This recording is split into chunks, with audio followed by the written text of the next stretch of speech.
میرے واجب احترام بزرگوں، بھائیوں، دوستوں، اللہ تبارک و تعالیٰ کے کرم احسان سے ہم سب کو جمعۃ المبارک کی بابرکت سعادت حاصل ہو رہی ہے۔ اللہ تبارک و تعالیٰ مرتے دم تک ہم سب کو یہ سعادت حاصل کرنے کی توفیق عطا فرمائے۔ میں نے آپ حضرات کے سامنے قرآن حکیم کی پہلی سورت مبارکہ کی تلاوت کی ہے۔ اس سورت مبارکہ کا نام سورت فاتحہ ہے۔ علماء کرام نے اس سورت کے اور بھی بہت سے نام لکھے ہیں۔ مفسرین حضرات فرماتے ہیں کہ اس سورت کو سورت الحمد بھی کہتے ہیں، سورت الشکر بھی کہتے ہیں، سورت الشفا بھی کہتے ہیں، سورت التسبیح بھی کہتے ہیں، سورت التحمید بھی کہتے ہیں۔ اصل نام اس کا سورۃ فاتحہ ہے۔ قرآن پاک شروع کرنے سے پہلے اللہ تبارک و تعالیٰ نے بسم اللہ الرحمن الرحیم کا تذکرہ کیا ہے۔ ترتیب قرآنی اسی طریقے سے ہے۔ بسم اللہ الرحمن الرحیم کا معنی ہے کہ میں شروع کرتا ہوں اللہ کے نام سے جو بڑا مہربان نہایت رحم کرنے والا ہے۔ میں اسی پر چند ایک گزارشات آپ کے سامنے رکھنا چاہتا ہوں۔ حدیث میں آیا ہے، حضور علیہ الصلوۃ والسلام کا ارشاد ہے، آپ صلی اللہ علیہ وسلم نے فرمایا ہے، کل امر ذی بال لم یبدأ فہو بسم اللہ، ہر وہ کام ذیشان کام جو بسم اللہ سے شروع نہ کیا جائے اس کی ابتدا بسم اللہ الرحمن الرحیم سے نہ کی جائے تو وہ کام ادھورا رہتا ہے، مکمل نہیں ہوتا ہے۔ علماء کرام نے بسم اللہ الرحمن الرحیم کی تفصیل کے اندر بہت سی اہم باتیں لکھی ہیں کہ ہر مسلمان بندہ یا ہر مسلمان اللہ کی بندی، مرد اور عورت، بچہ اور جوان، بوڑھا، سب لوگ جب کسی بھی کام کی ابتدا کرنے لگے، ابتدا کرنے سے پہلے بسم اللہ الرحمن الرحیم ضرور پڑھیں۔ جب بسم اللہ پڑھو گے تو اس کے اندر اللہ کی رحمت تمہارے ساتھ شامل ہو جائے گی۔ اس لیے حدیث میں فرمایا کہ ہر کام کرنے سے پہلے، ہر ذیشان کام کرنے سے پہلے بسم اللہ الرحمن الرحیم پڑھو۔ اگر نہیں پڑھو گے تو وہ کام تمہارا ادھورا سمجھا جائے گا۔ مثال کے طور پر ہم لوگ اپنے گھروں میں داخل ہوتے ہیں، ہمارا روزانہ آنا جانا ہوتا ہے، گھر میں کئی بار آتے جاتے ہیں۔ حدیث میں یہ حکم ہے، حضور علیہ الصلوۃ والسلام کا ارشاد ہے، آپ صلی اللہ علیہ وسلم نے فرمایا ہے، جو شخص اپنے گھر میں داخل ہوتے وقت بسم اللہ الرحمن الرحیم پڑھ لے، جیسے ہی بسم اللہ الرحمن الرحیم پڑھے گا شیطان بیر میں کھڑا ہو جائے گا، شیطان اس کے گھر میں داخل نہیں ہو سکتا ہے۔ اس کے بعد حدیث میں ہے، حضور علیہ الصلوۃ والسلام نے فرمایا ہے، گھر کے اندر کوئی موجود ہو نہ ہو تو السلام علیکم ورحمۃ اللہ وبرکاتہ کہے۔ یہ بھی اللہ کی طرف سے رحمت اور برکت کا سبب بنتا ہے، اور سلام کا معنی بھی سلامتی، رحمت اور برکت ہے۔ اس کے بعد حضور علیہ الصلوۃ والسلام کا ارشاد ہے، آپ صلی اللہ علیہ وسلم نے فرمایا ہے، جب آپ لوگ کھانا کھانے لگے تو پہلے بسم اللہ الرحمن الرحیم پڑھو، پانی پینے لگو تو بسم اللہ الرحمن الرحیم پڑھو۔ آپ علیہ الصلوۃ والسلام نے فرمایا، حدیث میں آیا ہے، بستر کو بچھانے لگو تو بسم اللہ الرحمن الرحیم پڑھو۔ عورتیں گھروں کے اندر آٹا گوندنے لگیں تو بسم اللہ الرحمن الرحیم پڑھیں۔ بچوں کو دودھ پلانے لگے تو بسم اللہ الرحمن الرحیم پڑھیں۔ دودھ اگر کسی کو دینے لگے تو بسم اللہ الرحمن الرحیم پڑھیں، اور کسی کو پانی پلانے لگے تو بسم اللہ الرحمن الرحیم پڑھیں۔ پرانے زمانے کے لوگ جب اپنی بات کی ابتدا کرتے تھے، گفتگو کی شروعات کیا کرتے تھے، تو بسم اللہ الرحمن الرحیم پڑھا کرتے تھے، بسم اللہ کہا کرتے تھے کہ بسم اللہ سے آپ کا آنا مبارک ہو، بسم اللہ سے آپ ہمارے گھر میں تشریف لائے ہو، یار آپ کھانا شروع کرو، بسم اللہ سے شروع کرو، آپ اور بھی جو کام معاملات دنیا کے ہیں یا دین کے ہیں، جو بھی معاملہ ہے بسم اللہ الرحمن الرحیم سے شروع کرو، چونکہ حدیث میں آیا ہے کہ ابتدا جو آدمی خیر سے کرے گا اللہ اس کے اندر برکت ڈال دے۔ یہ بسم اللہ الرحمن الرحیم کی چند ایک گزارشات ہیں جو میں نے آپ کے سامنے رکھی ہیں۔ حدیث میں آیا ہے، حضور علیہ السلام کا ارشاد ہے، آپ صلی اللہ علیہ وسلم نے فرمایا ہے، جب تم رات کے وقت سویا کرو تو اپنے برتنوں کو ڈھانک دیا کرو، اپنے دروازے کو بند کر دیا کرو، اور اپنے بستر کو جھاڑ لیا کرو، اور بسم اللہ الرحمن الرحیم پڑھ کے جو چیز تمہارے کھانے میں سے بچ جائے اس کو بسم اللہ الرحمن الرحیم پڑھ کے ڈھانک دیا کرو۔ اور حدیث میں آیا ہے، علماء کرام نے یہ لکھا ہے کہ اللہ نے ہر سنت کے اندر بہت بڑی طاقت رکھی ہے، ہر سنت کی اپنی اپنی خوشبو ہے۔ میں نے عرض کیا ہے کہ ہر کام شروع کرنے سے پہلے بسم اللہ الرحمن الرحیم پڑھنی چاہیے۔ مثال کے طور پر ہم لوگ پانی پیتے ہیں، پانی پینے کی 6 سنتیں ہیں۔ پہلی سنت یہ ہے کہ حضور علیہ السلام کا ارشاد ہے، آپ صلی اللہ علیہ وسلم نے فرمایا ہے کہ پانی پینے لگو تو بسم اللہ الرحمن الرحیم پڑھ کے پیو۔ پھر اس کے بعد جب پانی پینے لگو تو پہلے اپنے گلاس کے اندر دیکھ لو، دیکھنا یہ بھی سنت ہے۔ پھر پانی بیٹھ کر پیو، پھر سر پر کپڑا رکھ کے پیو، پھر پانی 3 گھونٹ کے اندر پیو۔ آپ علیہ السلام نے فرمایا ہے کہ پانی کو تم اونٹ کی طرح ایک سانس میں نہ پیا جایا کرو، بلکہ 3 گھونٹ کے اندر پانی کو پیا کرو۔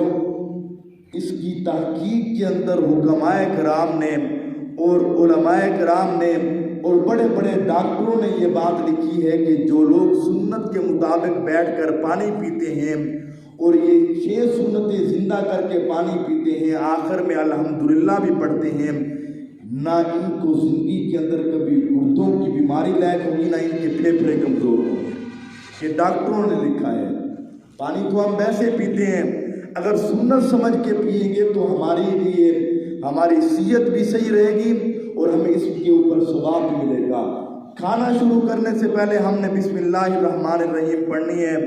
آپ علیہ السلام نے فرمایا ہے، کھانا کھانے سے پہلے جو بندہ بسم اللہ والا برکت اللہ پڑھ لیتا ہے تو اس کے کھانے کے اندر کوئی شیطان شامل نہیں ہو سکتا ہے۔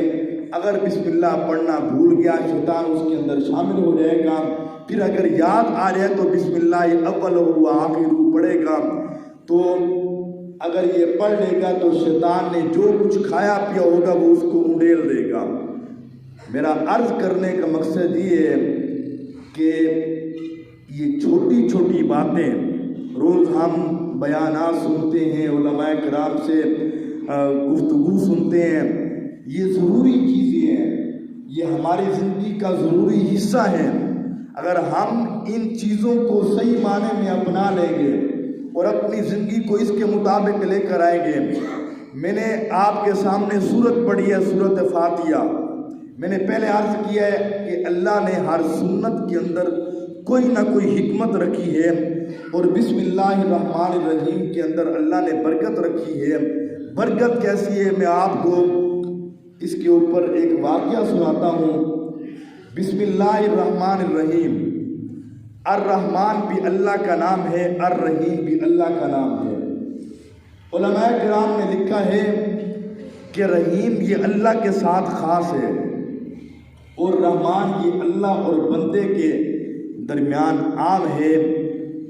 رحیم اس ذات کو کہتے ہیں، اللہ اس ذات کو کہتے ہیں انسان ساری زندگی نیکیاں کرے، ساری زندگی نیکیاں کرتا رہے، کسی کے ساتھ بھلائی کرتا رہے، جاتے جاتے زندگی کے اندر کبھی کوئی کمی کوتاہی ہو جائے، غلطی ہو جائے، تو جو پیچھے نیکیاں کی ہوتی ہیں نا، جو اس نے اچھائیاں کی ہوتی ہیں، اس کے گھر والے، اس کے یار دوست، اس کے رشتہ دار اس کو تانا مار دیتے ہیں، یار تو نے یہ کر دیا ہے۔ جو اس کی پچھلی برائیاں اچھائیاں ہوتی ہیں، وہ ایک برائی اس ساری اچھائیوں کے اوپر پانی پھیر دیتی ہے، اور انسان ساری زندگی گناہ کرتا رہے، ساری زندگی۔ یہ چیز جو میں نے پہلے عرض کی ہے، یہ بندے کے ساتھ خاص ہے۔ انسان ساری زندگی گناہ کرتا رہے، کوئی نیکی نہ کرے، نماز نہ پڑھے، روزہ نہ رکھے، حج نہ کرے، زکوٰۃ نہ دے، مسجد میں نہ آئے، معاملات اچھے نہ رکھے، ہر قسم کا گناہ کرتا رہے، کوئی نیکی نہ کرے۔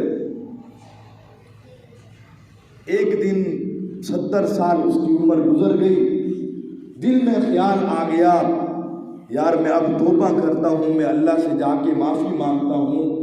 علماء کرام نے یہ لکھا ہے 70 سال اس نے گناہ کیے ہیں، اللہ اس 70 سال کا اس کو تانا نہیں دے گے کہ تو نے 70 سال گناہ کیے ہیں، اب میرے دروازے پہ آ گیا، کیا کرنے آیا ہے؟ بلکہ جب وہ اللہ کے دروازے پہ آتا ہے، حدیث میں آیا ہے اللہ فرشتوں کو کہتے ہیں کہ میرے اس بندے کا استقبال کرو۔ فرشتے اس کا استقبال کرتے ہیں، وہ اللہ کے دروازے پہ آتا ہے، اللہ سے توبہ کرتا ہے۔ اللہ اپنی ذات کی قسم اٹھا کر کہتے ہیں کہ اللہ کہتے ہیں مجھے اپنے عرش کی قسم، مجھے اپنی کرسی کی قسم، اللہ کہتے ہیں مجھے اپنے رب ہونے کی قسم، جا میرے بندے میں نے تیرے سارے گناہوں کو معاف کر دیا۔ یہ بندے اور رحمان میں فرق ہے کہ اس نے ساری زندگی نیکیاں کی ہیں، بھلائیاں کی ہیں، ساری زندگی اچھائی کی ہے، اور ایک برائی ہو گئی ہے تو رشتہ دار، یار دوست کہتے ہیں تو نے اچھا نہیں کیا ہے، ساری کیتی کرتی پہ تو نے پانی پھیر دیا ہے، اور ساری زندگی گناہ کیے ہیں۔ اللہ کے دروازے پہ آیا ہے، اللہ کے دروازے پہ آ کر اللہ سے معافی مانگی ہے، تو اللہ کہتے ہیں میرا بندہ آیا ہے میرے دروازے کے اوپر، تو میرا بندہ تو نے جتنے بھی گناہ کیے ہیں میں نے تیرے سارے گناہوں کو معاف کر دیا ہے۔ آپ نے مشہور واقعہ سن رکھا ہوگا، بنی اسرائیل کے اندر ایک شخص نے 99 قتل کر دیے، کسی عالم کے پاس چلا گیا، جا کر کہنے لگا کہ اے اللہ کے بندے، میں نے 99 قتل کیے ہیں، کیا اللہ مجھے معاف کر دیں گے؟ تو اس عالم صاحب نے کہا کہ یار تو نے اتنا بڑا ظلم کیا ہے، میرے دیکھنے میں تو تیری کوئی معافی نہیں ہے۔ اس بندے نے، اس قاتل نے اس عالم کو بھی قتل کر دیا، 100 پورے ہو گئے۔ پھر بھی دل کے اندر تڑپ ہے کہ میں اللہ سے معافی مانگوں۔ معافی مانگنے کے لیے جا رہا ہے، مسلمانوں کی بستی کے قریب ابھی پہنچا نہیں ہے، تو اتنے میں اس شخص کی موت واقع ہو جاتی ہے، اعلان ہو جاتا ہے، جہنم کے فرشتے بھی آتے ہیں، جنت کے فرشتے بھی آ جاتے ہیں۔ اب یہ دونوں آپس میں جھگڑ رہے ہیں۔ جنت کے فرشتے کہتے ہیں کہ ہم اس کو لے جائیں گے، جہنم کے فرشتے کہتے ہیں کہ ہم اس کو لے جائیں گے۔ اتنے میں دونوں آپس میں یہ بات طے کرتے ہیں کہ اگر یہ مسلمانوں کی بستی کے قریب ہوا تو اس کو جنت والے لے جائیں گے، اگر یہ کافروں کی بستی کے قریب ہوا تو جہنم والے لے جائیں گے۔ اتنے میں وہ پمائش کرنا شروع کرتی ہیں۔ اللہ کی رحمت بڑی وسیع ہے، جب پمائش کی تو جو بستی مسلمانوں کی تھی وہ اس کے قریب ہو گیا، اور اللہ نے اعلان کروا دیا فرشتوں کے ذریعے میں نے اس کے سارے گناہوں کو معاف کر دیا۔ یہ اللہ کی رحمت ہے۔ اس لیے بسم اللہ الرحمن الرحیم کی تفسیر میں لکھا ہے بندے کو گھبرانا نہیں چاہیے، اللہ کی رحمت سے بھاگنا نہیں چاہیے، بلکہ اللہ کی رحمت کے قریب آنا چاہیے۔ ایک شخص نماز نہیں پڑھتا ہے، روزہ نہیں رکھتا ہے، اور ایک پڑھتا ہے، اب وہ اس کو دعوت دے رہا ہے جو نماز نہیں پڑھتا ہے، یار تو نماز پڑھنے آیا کر، اللہ کے گھر میں آیا کر، اللہ کو راضی کیا کر، اللہ تیرے معاملات حل کر دے گا۔ تو آگے وہ بندہ اس کو کہتا ہے یار میں گناہ گار بندہ ہوں، میں آؤں گا، پتہ نہیں اللہ میری قبول بھی کرے گا یا نہیں کرے گا۔ انسان کو یہ نہیں سوچنا چاہیے، ہو سکتا ہے کہ اللہ کسی ایسی ادا کو دیکھ لے جو اللہ کو بھا جائے، پسند آ جائے، اللہ اس کے سارے گناہوں کو معاف کر دے۔ اور آپ کو یہ بات پہلے بھی میں نے کئی بار عرض کی ہے کہ حدیث میں آیا ہے، حضور علیہ السلام نے فرمایا ہے، ایک شخص آیا، اس نے آ کر کہا، صحابی رسول تھے، بہت غریب تھے، ابو جہل ان دنوں کے اندر گرمی کے دن تھے، حاجیوں کو ستو پلایا کرتا تھا۔ اس نے آ کر کہا، اللہ کے پاک نبی صلی اللہ علیہ وسلم، ہم بہت کمزور لوگ ہیں اور یہ ان کے پاس بہت پیسہ ہے، یہ حاجیوں کے اوپر اتنا پیسہ خرچ کرتے ہیں، ان کو ستو پلاتے ہیں، ہمارے پاس تو کچھ نہیں ہے، ہم اتنی نیکیاں بھی نہیں کر سکتے ہیں۔ تو اللہ کے پاک نبی صلی اللہ علیہ وسلم نے فرمایا، ابو جہل اور اس کی اولاد ساری زندگی حاجیوں کو ستو پلاتی رہے، جب تک مسلمان نہ ہو، کلمہ نہ پڑھے، میری غلامی کے اندر نہ آئے، تو آپ کیا میری امت کے اندر جو ادنا سا مسلمان ہوگا، جس نے صرف کلمہ پڑھا ہوگا، نہ اس نے نماز پڑھی ہوگی، نہ روزہ رکھا ہوگا، نہ حج کیا ہوگا، نہ زکوٰۃ دی ہوگی، کوئی نیکی نہیں کی ہوگی، ابو جہل میرے اس مسلمان کی ایک رات کے برابر بھی نہیں ہو سکتا ہے۔ یہ مسلمان کی شان ہے۔ اور کلمہ گو کے بارے میں حضور علیہ السلام نے فرمایا، مسلمان کی عظمت کیا ہے؟ آپ علیہ السلام نے فرمایا، مسلمان کی عظمت یہ ہے کہ ایک شخص جائے، کعبۃ اللہ کو گرا دے۔ کعبے کا گرا دینا یہ کم گناہ ہے، چھوٹا گناہ ہے۔ کسی مسلمان کا دل توڑنا، اس کو تکلیف دینا، یہ کعبے کے گرانے سے بڑا گناہ ہے۔ مسلمان کی اتنی عظمت ہے، اس لیے ہمیں اپنی عظمت کو سمجھنا چاہیے۔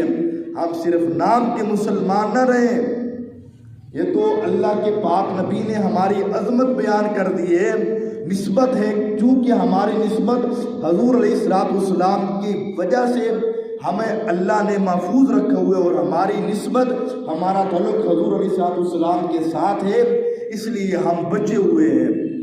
اگر اللہ کے پاک نبی صلی اللہ علیہ وسلم دعا نہ کرتے کہ اے اللہ میری امت کے لوگ جو گناہ کریں گے تو ان کی شکلیں پچھلی امتوں کی طرح نہ بگاڑ دینا، ایسے پچھلی امتیں کوئی سور بن گیا، کوئی بندر بن گیا، کوئی کیا بن گیا، ان کی شکلیں بگڑ گئی، اللہ میری امت کے ساتھ اس طرح نہ کرنا۔ اللہ نے ہمارے پاک نبی صلی اللہ علیہ وسلم کی دعا کو قبول کیا، ورنہ جو ہمارے حالات ہیں، اللہ معاف کرے، یہ جو مہنگائی کے حالات ہیں آج کل، جو ہمارے اوپر سب سے بڑا عذاب، ہر کسی کے لیے مہنگائی کا عذاب آیا ہوا ہے، ہم نے کبھی اس پر دھیان دیا یہ کیوں آیا ہوا ہے؟ ہمارے حکمران تو ویسے بے حس ہیں، ان کا تو اسلام کے ساتھ کوئی ناطہ ہی نہیں ہے، وہ اسلام کو نعوذ باللہ کچھ سمجھتے ہی نہیں ہیں۔ میرے بھائیو، ہمیں تو کچھ سوچنا چاہیے، ہم اپنے گربان میں جھانکیں۔ اللہ کا منادی روز 5 وقت اذان دیتا ہے، ہم کو بلاتا ہے، پکارتا ہے، حی علی الصلاۃ، حی علی الفلاح، مسلمانوں کامیابی کی طرف آ جاؤ، فلاح کی طرف آ جاؤ۔ ہم اپنے کاموں میں مست ہوتے ہیں اور ساتھ ساتھ یہ بھی کہہ رہے ہوتے ہیں، نماز پڑھنے کے لیے آتے نہیں ہیں۔ مسجد کے اندر جو اللہ کا منادی اذان دیتا ہے، ہمیں ملک صاحب، چودھری صاحب، MNA صاحب، MPA صاحب بلا لے، ہم بھاگ کر جاتے ہیں۔ اور جو اللہ کا نمائندہ مقرر کیا گیا ہے، حدیث میں آیا ہے، حضور علیہ السلام کا ارشاد ہے، آپ علیہ السلام نے فرمایا ہے، جو اللہ کا بندہ اذان دیتا ہے، مؤذن جو اذان دیتا ہے، اس کی اذان کی آواز جہاں جہاں تک جاتی ہے، وہاں تک جتنی بھی مسافت بنتی ہے، اللہ قیامت کے دن اس مؤذن کو کہے گا، یہاں تک جتنے لوگوں کی طرف تو اشارہ کرے گا، میں ان سب کے گناہوں کو معاف کر کے ان کو جنت میں بھیج دوں گا۔ یہ مؤذن کی شان ہے۔ اللہ کا منادی ہمیں روز بلاتا ہے کہ ہم کامیابی کی طرف آ جاؤ، ہدایت کی طرف آ جاؤ۔ ہم اپنے کاموں میں لگے رہتے ہیں اور ساتھ یہ بھی کہہ رہے ہوتے ہیں کہ فلاں بخشا گیا، ہم ایٹومیٹک بخشے جائیں گے۔ اللہ کا قرآن جب کہ کہتا ہے فَمَن يَعْمَلْ مِثْقَالَ ذَرَّةٍ شَرًّا يَرَهُ وَمَن يَعْمَلْ مِثْقَالَ ذَرَّةٍ خَيْرًا يَرَهُ، اگر تم برائی کے دائرے کے برابر نیکی کر کے لاؤ گے اس کا بھی تمہیں اجر دیا جائے گا، اگر تم برائی کے برابر برائی کر کے لاؤ گے اس کا تم سے حساب لیا جائے گا۔ تو میرے بزرگوں، بھائیو، دوستو، مہنگائی کے دور کے اندر میں نے آپ کو ایک بہترین حل بتایا ہے کہ ہم ہر کام شروع کرنے سے پہلے دکان کھولیں بسم اللہ الرحمن الرحیم پڑھیں، کھانا کھائیں بسم اللہ الرحمن الرحیم پڑھیں، دوائی کھانے لگے تو بسم اللہ الرحمن، آپ شرطیہ طور پر یہ آپ یقین کے ساتھ شرطیہ طور پر آپ آج اس بات پر عمل کرنا شروع کر دیں، ہر کام شروع کرنے سے پہلے، خصوصاً پانی پینے سے پہلے، کھانا کھانے سے پہلے، دنیا کے معاملات کرنے سے پہلے بسم اللہ الرحمن الرحیم پڑھو، آپ کو ڈاکٹر کے پاس جانے کی ضرورت نہیں پیش آئے گی۔ دعا کہ جو کچھ کہا سنا اللہ عمل کی توفیق